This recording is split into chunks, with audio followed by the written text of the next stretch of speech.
Kieran Rhodes slammed the door of his black Bentley and cursed under his breath as the downpour turned into a full-on storm, drenching his suit in seconds.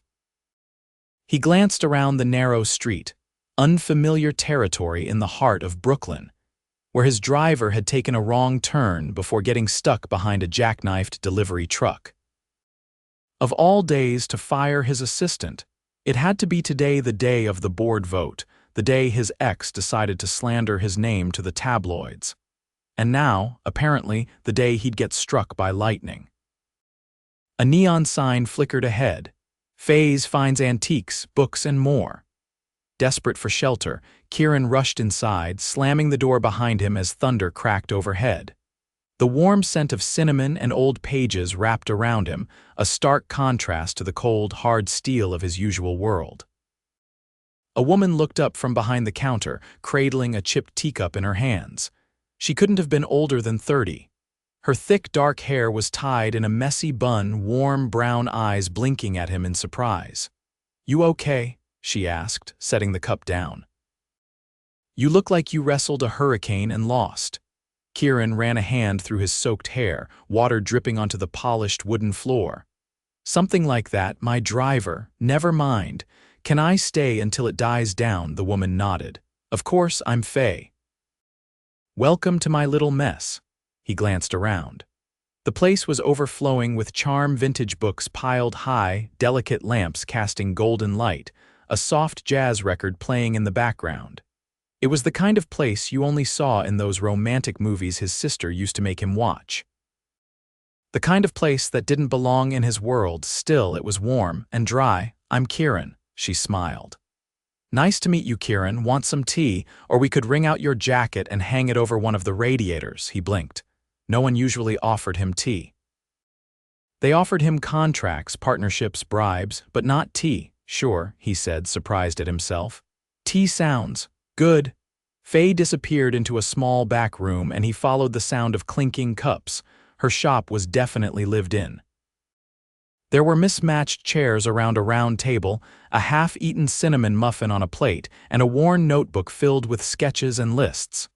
"You live here?" he asked, easing into a chair. "Upstairs," she said, pouring hot water into 2 mismatched mugs. "Inherited the building from my grandfather. He was a collector. I just kept the chaos going." Kieran nodded, watching her move. There was something quietly magnetic about her, not the polished kind of beauty he was used to seeing at charity galas or yacht parties. She was real.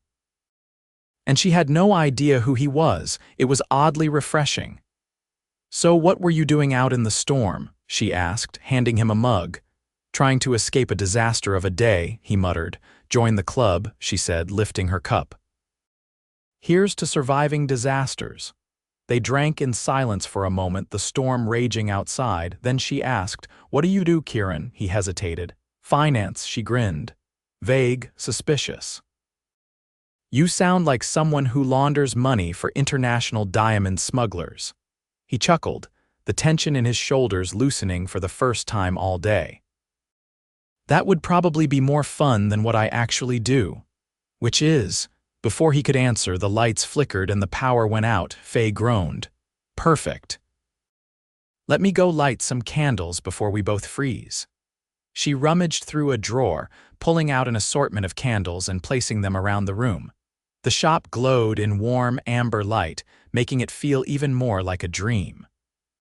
Kieran watched her, something stirring in him that hadn't moved in years. She wasn't trying to impress him. She wasn't afraid of him. She was just, "Faye, you do this often?" he asked as she lit the last candle. "Lose power?" "Yeah, I keep meaning to get a generator, but..." She shrugged. "Money's tight, and honestly I kind of like the quiet. Gives me an excuse to slow down." He nodded, sipping his tea. "You always this calm during chaos?" Faye looked at him, her expression soft. "You get used to it. Life's messy." "Might as well make it cozy." He didn't realize how close she was until she sat down across from him, resting her chin on her hand. "You seem like someone who doesn't slow down much." "I don't. Maybe you should." Their eyes locked. The tension between them shifted, something unspoken but unmistakable. Before he could say anything, a loud knock hit the shop door. Kieran stood, suddenly alert, instinctively moving in front of Faye. But it was only a delivery guy soaked to the bone holding a damp box. "Sorry," the guy said. "Was supposed to drop this off hours ago." Faye took the box and thanked him. When the door shut again, she laughed. "That's my week in a nutshell." Kieran watched her tear into the box with excitement, revealing a stack of rare books. "Wow," he said. "You light up over old paper." "These are first editions," she said, eyes wide. "One is signed." "You really love this place," he said, more a statement than a question. "I do," she said softly, "even when it's falling apart." They talked for hours, the storm slowly fading. Kieran found himself telling her things he never told anyone about the pressure of running a global investment firm, about how empty his penthouse sometimes felt, about the family he barely saw. And she listened. No judgment, just understanding. At some point she said, "You don't seem like someone who has anything missing." He looked at her then, really looked. "I didn't think I did until tonight." The lights flickered back on. The moment broke. "I should get going," he said reluctantly, standing. "Sure," she said, not moving. He hesitated at the door. "Do you ever go out, like dinner?" Faye raised an eyebrow. "Was that you asking?" "Yeah," he said, a little breathless. "I think it was," she smiled. "I think I'd say yes." Back in his car, soaked seat and all, Kieran couldn't stop thinking about her. About the way she looked at him like he wasn't a billionaire or a PR disaster waiting to happen, just a guy who needed a little warmth. And for the first time in years, he wanted to see someone again. Not for business, not for image, just for her. He didn't know it yet, but that storm had done more than mess up his schedule. It had changed everything. The next morning, Kieran stood in the glass-walled conference room of Rhodes Capital, his reflection staring back at him from the 52nd floor as the Manhattan skyline stretched beyond. His custom navy suit was dry, his tie perfectly knotted, and his jaw freshly shaved. But none of it felt like armor anymore, not after last night. "Mr. Rhodes," Marla, his temporary assistant, called from the doorway. "The London investors are on the line." "Do you want me to patch them through?" He glanced at the blinking light on the phone, then down at the unopened folder in front of him. "Give me 5 minutes." "Yes, sir."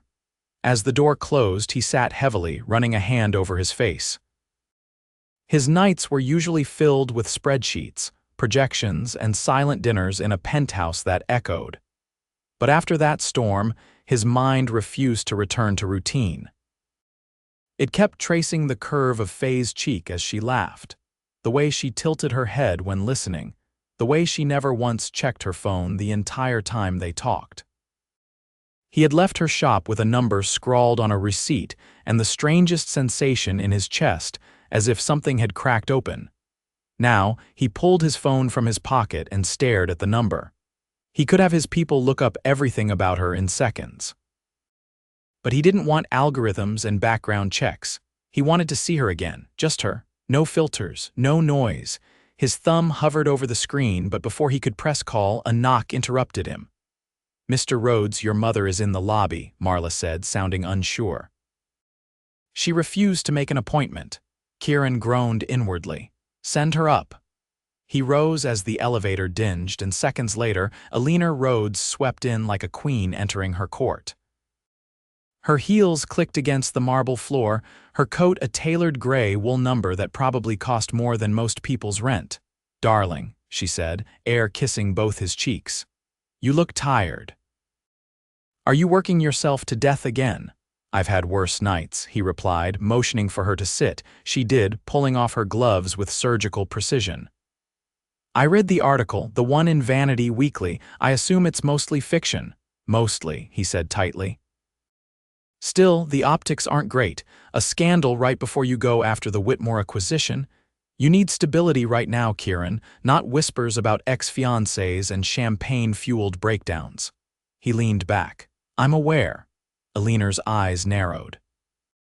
"Then you'll understand why I've arranged a dinner. You'll be seated next to Leona Whitmore's daughter, Sophie. She just came back from Milan. She's elegant, poised, and very single. I'm not interested. You don't have to be interested, just be seen." Kieran stood, his voice sharp. "I said no." Eleanor's expression didn't change, but her voice grew cold. You're not a teenager anymore. You run an empire. Empires require alliances, appearances, control. You can't afford to look reckless. I'm not reckless. I'm just tired of pretending everything in my life has to be calculated like a trade. Her eyes flicked over him. Then maybe you should start acting like someone who doesn't need to be managed. She rose, gathering her purse. Dinner is at 8. Whether you show up or not is your decision.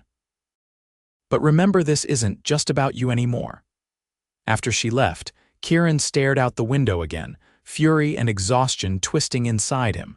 He had built this empire from nothing, dragging his way up from a fatherless childhood and a mother who loved power more than people.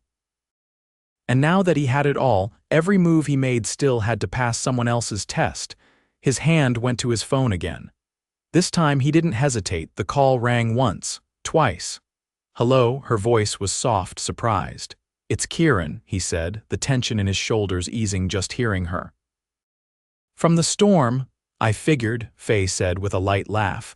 There aren't many Kierans who show up drenched and dramatic. He smiled despite himself.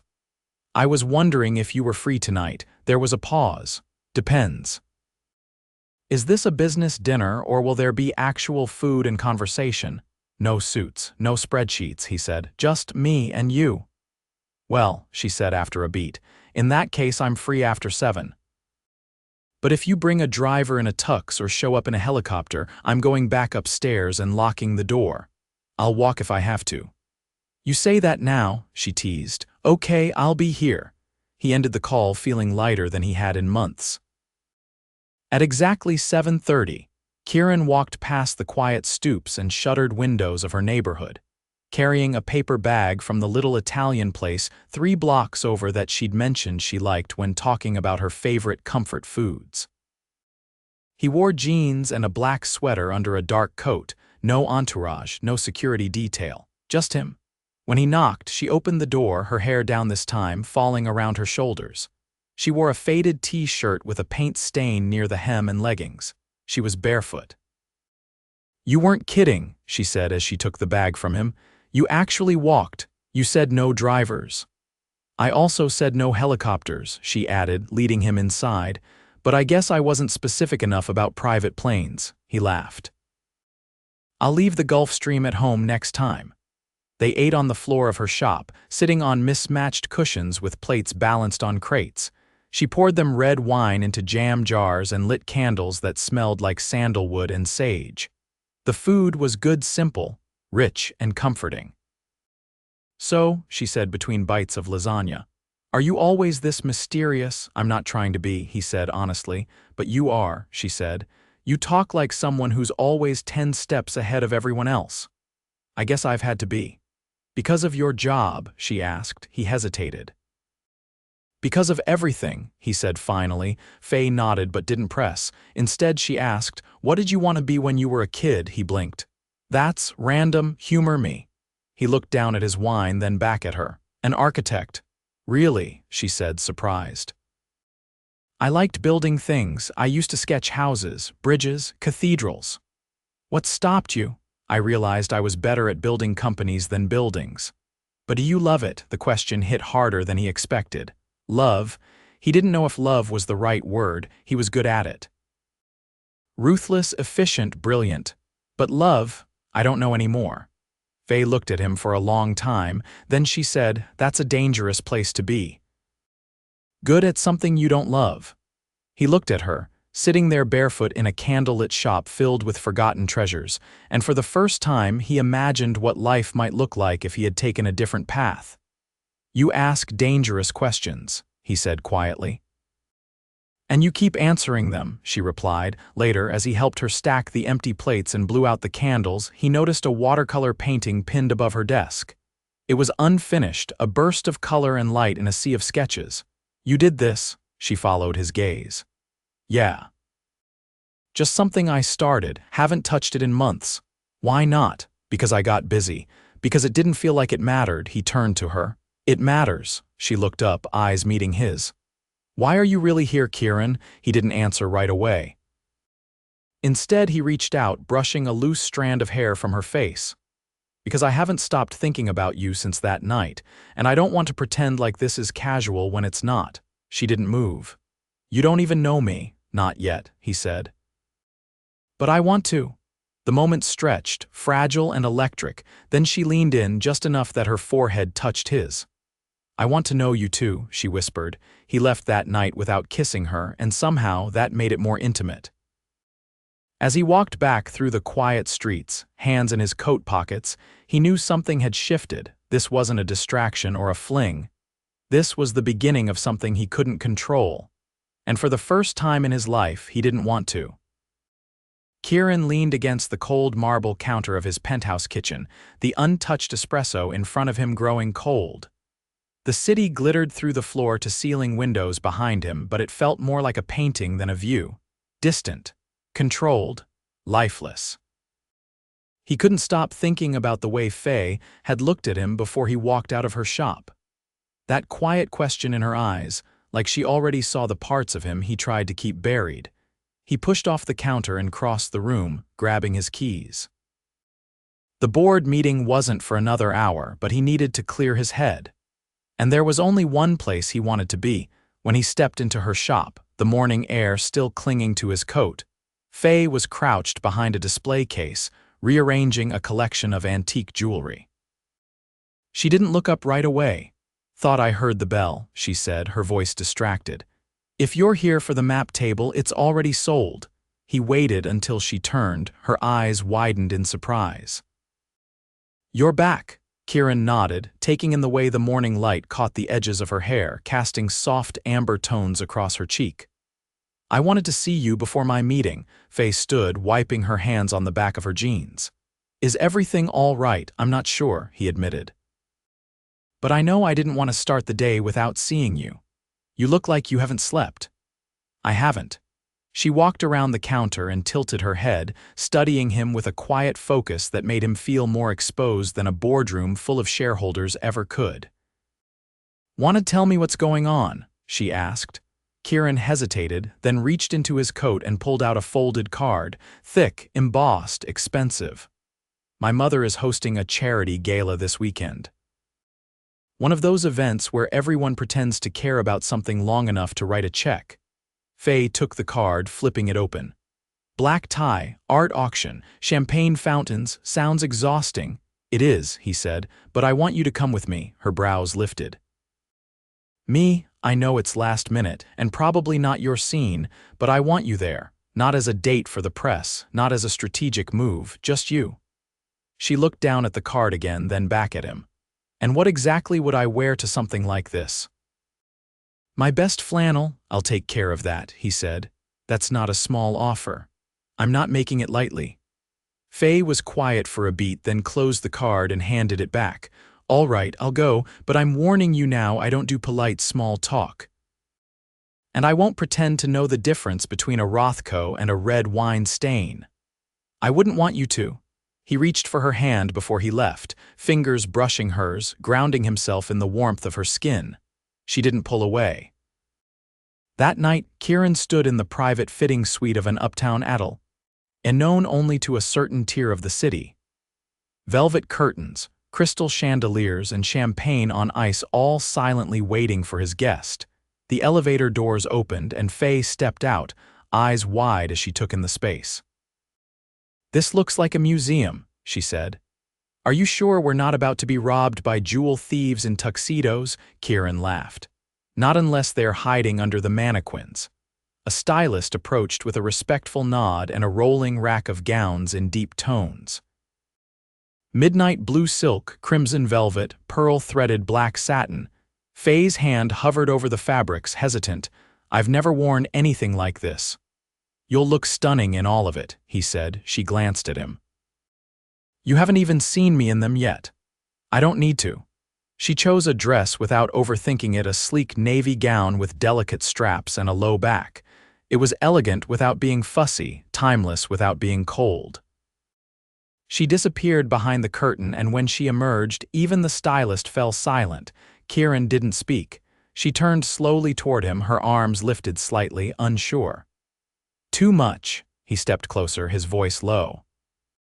You're going to ruin the gala for every other woman there. Faye laughed, the tension in her shoulders easing. You're ridiculous. You have no idea, he said, offering her his hand. 2 nights later, the gala shimmered with golden light and murmured wealth. The ballroom of the Langdon Hotel was dressed in cascading orchids, gilded statues, and soft classical music. Diamonds glittered. Laughter echoed in curated tones. Waiters moved like ghosts through the crowd, balancing flutes of champagne and trays of amuse-bouches. Faye held Kieran's arm as they entered, her fingers steady but her eyes scanning every inch of the room. He leaned in. You okay? I feel like I just crashed a royal wedding. You belong here more than anyone. I don't think your mother would agree, she whispered. Kieran Rhodes spotted them within minutes. She glided over, all pearls and posture. Kieran, she said, kissing the air near his cheek. Then she turned to Faye, her smile tight. And you must be the woman my son has been hiding. Faye extended her hand, calm as ever. Faye Ellison. Lovely to meet you. Kieran's eyes flicked down to the gown, the shoes, the simple silver bracelet Kieran had given her earlier. Charming. Before Kieran could respond, Leona Whitmore appeared, flanked by her daughter Sophie. Tall, elegant, and every inch the heiress, Sophie gave Faye a once-over barely disguised as a smile. Didn't realize Kieran was bringing a date, Leona said. He didn't realize I was available, Faye replied lightly. But I had a hole in my schedule. Kieran nearly laughed. Kieran did not. He leaned toward Faye as they walked away. You're dangerous. I warned you, she said. They watched the auction from a quiet corner. Kieran kept his hand over hers, thumb brushing across her knuckles. The tension in the room faded in her presence, the whispers and politics melting into background noise. But halfway through the evening, a man approached. Late 30s, expensive suit, smug grin. Rhodes, he said. Didn't think I'd see you here after that little piece Vanity Weekly ran. Brave of you, Kieran's jaw tightened. I don't owe you a conversation, Jeremy. Jeremy ignored him and turned to Faye. You're the woman who's been keeping him out of the press. Impressive. What do you do exactly? Faye met his gaze without flinching. I run a shop in Brooklyn. Sell antique books, fix old clocks, and occasionally remind billionaires that they're still human. Jeremy blinked. Kieran stepped in. You should walk away now. Jeremy did, grumbling something under his breath. Faye looked up at him. That happened a lot, more than I'd like, he muttered. And you still keep showing up to these things? Only because you're here tonight. Later, when the crowd thinned and the music faded into softer notes, Kieran led her to the terrace. The city glittered below them, wind tugging at her hair. I know this world is a lot, he said. It is, she replied, but it's not the part that scares me. What does? She turned to face him, her eyes steady. You, this, how fast it's going, how much I feel when I'm around you, he swallowed. I feel it too. Then what are we doing? I don't know, he said slowly. But I know I don't want to stop, she stepped closer. I don't want you to stop either, she said. He kissed her then, not tentative or uncertain, but with the weight of everything they hadn't said. The city roared beneath them, distant and irrelevant. When they pulled apart, she rested her forehead against his chest. For the first time in years, Kieran felt like the man he'd once wanted to be before the empires, before the expectations. And beside him, Faye wasn't just a woman who had weathered a storm with him. She was the storm. And he had no intention of seeking shelter again. The antique bell above the door let out a soft chime as Kieran stepped into the shop. His coat collar turned up against the chill of late autumn. The afternoon light streamed through the windows, catching dust motes in the air and throwing long shadows across the worn floorboards. Faye looked up from the counter, her sleeves rolled to the elbow, ink staining the side of her hand where she'd been cataloging a box of old travel journals. She set her pen down immediately. You're early. I couldn't wait around any longer, he said, pulling his hands from his pockets. You've been on my mind all day. Faye stepped out from behind the counter and closed the distance between them. I was starting to think the gala was a dream. It wasn't, he said, though I'd understand if you wish it had been. That crowd isn't exactly welcoming. I've seen worse, she said. Besides, I held my own. Kieran reached for her hand. You did more than that. You disarmed people with 5 words and a look. I think half the room was ready to defect from their alliances. She laughed, but there was something thoughtful in her expression. It was a lot, being in your world, all the expectations, all the performance. I know, he said. And that's why I'm here now, because I don't want that to be the only version of me you see. She studied him for a moment. Then tell me who you are when no one's watching. I'm still figuring that out, he said. But I know this: I'm not going to live the rest of my life in boardrooms and banquet halls if it means losing this. Faye tilted her head. This? You, us, whatever this is becoming. She took a breath, then pulled away gently and walked to the back of the shop, gesturing for him to follow. He found her in a small room lined with shelves of old cameras and globes, the scent of cedar and dust lingering in the air. I want to show you something, she said. She reached above one of the shelves and pulled down a leather portfolio, worn at the edges. Inside were sketches, dozens of them, drawings of storefronts, street corners, even a detailed plan for a community art space. I started this when I first inherited the shop, she said. The idea was to turn it into more than just a place to sell things. I wanted it to be somewhere people came to connect, but I never had the money, or the time, or maybe I was just scared it wouldn't work. Kieran picked up one of the pages, his eyes scanning the careful pencil lines. This is brilliant. I don't know about that, she said. But it's mine, he turned to her. Let me help you build it. I'm not asking for charity. It wouldn't be, he said. It would be a partnership. You bring the heart, I'll bring the foundation. She looked at him, her mouth opening slightly, but no words came out. I'm serious, he said. I've spent my life funding things that never made me feel a damn thing. This does. Faye sat down on a low stool beside a vintage typewriter. You really think people would come? I know I would, he said. She looked away, biting her lip. It's hard to believe in something that's only ever existed in your head. Kieran crouched beside her. Then let me be your proof. They sat together in the quiet, the weight of the moment settling between them. After a long pause, she nodded once. Okay, she said. Let's do it. The next few weeks passed like a blur of motion and momentum. Kieran rearranged his schedule, canceling meetings he once would have considered untouchable. He brought in architects who listened instead of lectured, designers who understood that charm didn't have to mean chaos.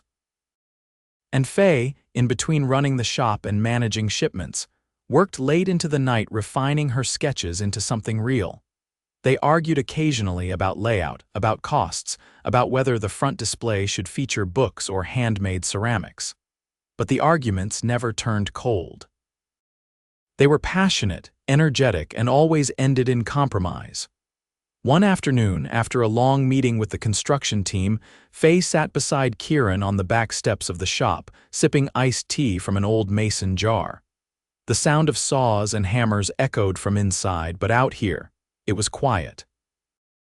I never thought I'd be doing this with someone like you, she said. Kieran raised an eyebrow. Someone like me? You know what I mean, she said. The suit, the empire, the fact that your cufflinks probably cost more than my rent. I haven't worn cufflinks in weeks, he said. That's true, she said, glancing at his rolled sleeves. You're adjusting well. He leaned back on his elbows. I used to think silence was dangerous. That if I wasn't filling every minute with deals and deadlines, I'd fall apart.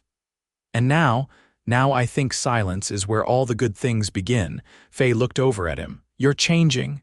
I hope so. They sat there until the sky turned pink and gold, the city humming softly around them. But not everything was smooth. One morning, Kieran received a call from his legal team. The Whitmore deal, the one his entire board had been circling for months, was back on the table. But there was a catch. The board wanted reassurances that Kieran was still focused, still committed to their bottom line. Your recent choices are making investors nervous, his general counsel said. They're seeing you prioritize a personal project over a billion-dollar acquisition. Kieran stood in his office, looking out at the skyline. Let them be nervous. If you don't show up to that shareholder dinner this weekend, they might push for a vote. Then let them vote, he said, hanging up. He walked to the elevator, pulled out his phone, and called Faye. I need to ask you something, he said before she could speak. And I know it's selfish and maybe even a little crazy, but I need you to say yes. What is it? I want you to come with me to the shareholder dinner on Friday, not because I need to prove something, but because I want to walk into that room with someone who reminds me why I started building things in the first place. There was a pause on the other end. Then she said, "You're lucky I already have a dress." The dinner was held in a historic hall near the financial district, all dark wood paneling and oil paintings of past moguls. The air was thick with tension and perfume. Kieran walked in with Faye beside him, her hand steady on his arm, her presence grounding him in a way that no speech or strategy ever had. They navigated the room with quiet confidence, deflecting questions with ease, redirecting conversations with grace. At one point, one of the more vocal board members approached. "Kieran," he said, "we've been wondering if your priorities are shifting." "They are," Kieran replied calmly. The man blinked. "Excuse me, my priorities are evolving," he said, "and if that's a problem, I'll step down. But I won't apologize for building something that actually means something." The man looked ready to argue, but Faye stepped forward. "Sometimes evolution is exactly what a company needs," she said. "Otherwise, it becomes a museum." The man didn't reply, but he didn't press further either. By the end of the night, it was clear Kieran wasn't going anywhere, not because he played the game, but because he changed it. That Sunday, the shop reopened under its new name, the Foundry. It was more than a store now. It was a community space filled with curated antiques, artist exhibits, a corner cafe, and a rotating collection of hand-bound journals and original art. People came in curious and stayed for hours. Kieran watched it all from the back room, his arm around Faye as the first of many visitors crossed the threshold. "You did it," he said. She looked up at him. "We did it." Later that night, long after the lights had dimmed and the doors were locked, Faye led him up to the rooftop garden she'd been quietly nurturing for years. Twinkling string lights wrapped around the railing, and the city stretched out around them like a sea of stars. "I want to ask you something," she said, her voice low. He turned to her, heart already pounding. "I don't need a ring or a ceremony, but I do need to know, are you in this with me? Not just for now, but for good." He didn't hesitate. "I'm in," he said. "For good, for every storm. For every quiet morning. For every version of us." She smiled, stepping into his arms, and as the wind moved softly through the leaves and laughter echoed faintly from the street below, Kieran realized something he never thought possible. He hadn't just taken shelter from a storm that night. He'd found his home. Rain drummed gently against the windows of the Foundry as Kieran leaned over the long work table in the back room, studying the final blueprints for the new expansion. The scent of dried lavender and old wood lingered in the air, a reminder of everything this place had become, not just a shop, not just a project, but a living, breathing reflection of something he'd never known he needed. Faye walked in, a pencil tucked behind her ear and a faint smudge of charcoal on her jaw. She carried a stack of flyers under one arm, freshly printed and warm from the press. "They're ready. The winter showcase is officially happening," she said, setting them down beside him. "Local artists, live music, the whole thing, and I convinced Mrs. Geller to do her famous mulled cider." He looked up at her, then down at the flyers. It featured a watercolor of the shop's front window, one she'd painted herself, surrounded by twinkling lights and snow. "You did all this in 3 weeks," he said. She shrugged, but couldn't hide the pride in her voice. "We did. You found the investor. I convinced the city we weren't a fire hazard." He chuckled, pulling her in by the waist. "I'll take care of the press release if you promise to stop skipping lunch."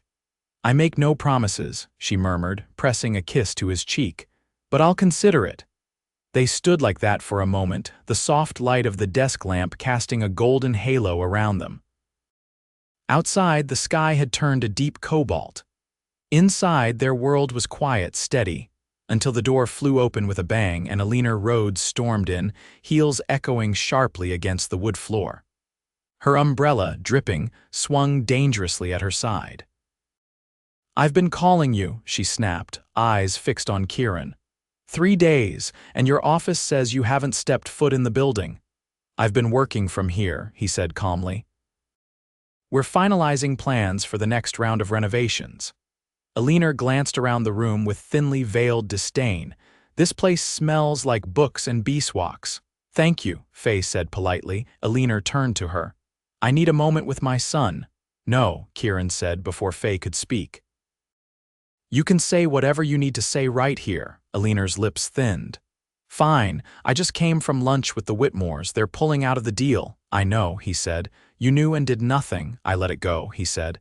"It wasn't the right fit." Kieran inhaled sharply. "You passed on a multi-billion-dollar merger for what? A boutique and a romance." Kieran stepped forward. "I passed because I'm finally building something that doesn't drain the life out of me. Because for the first time I wake up and feel like what I'm doing matters." "You're throwing away your legacy?" "No," he cut in, his voice firm. "I'm rewriting it." Kieran's eyes glittered with a fury she didn't bother to hide. "You think love is enough to hold up an empire?" "I don't need an empire anymore," he said. "I just need a life that feels like mine, and she's part of it whether you approve or not." There was a pause. Then, without another word, Kieran turned and walked out, her heels clicking a retreat down the hallway. Faye let out a breath. "You didn't have to do that." "I did," he said, turning to her.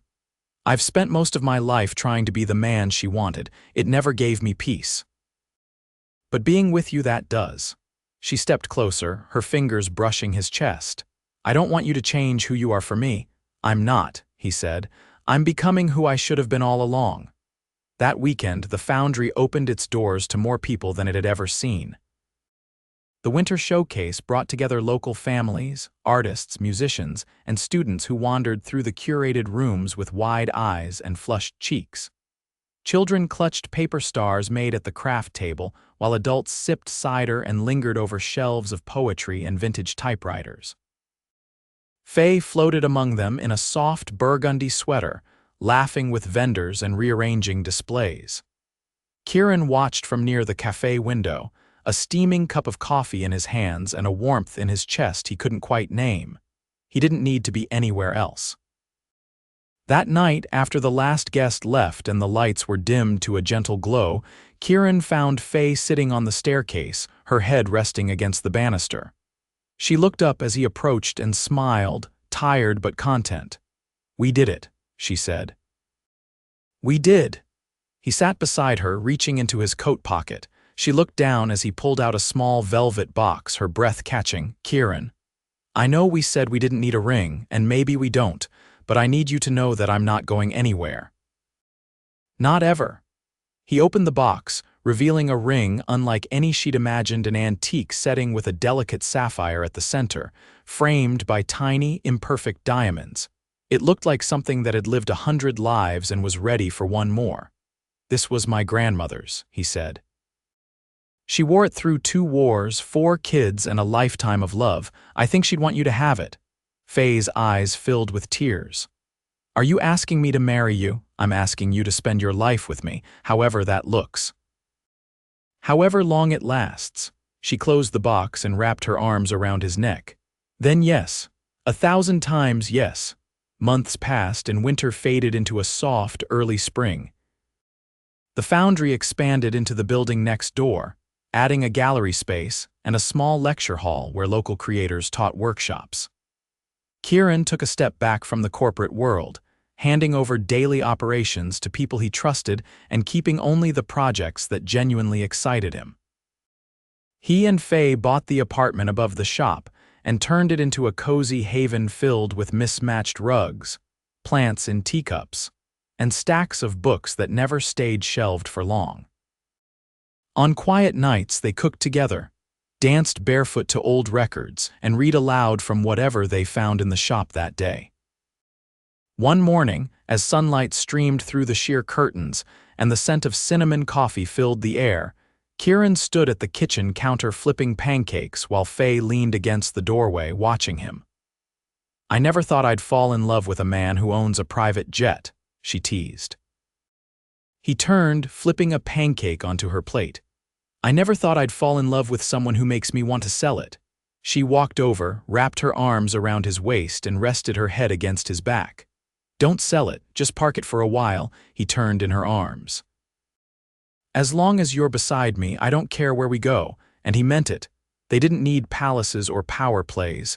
They didn't need headlines or handshakes. They had each other.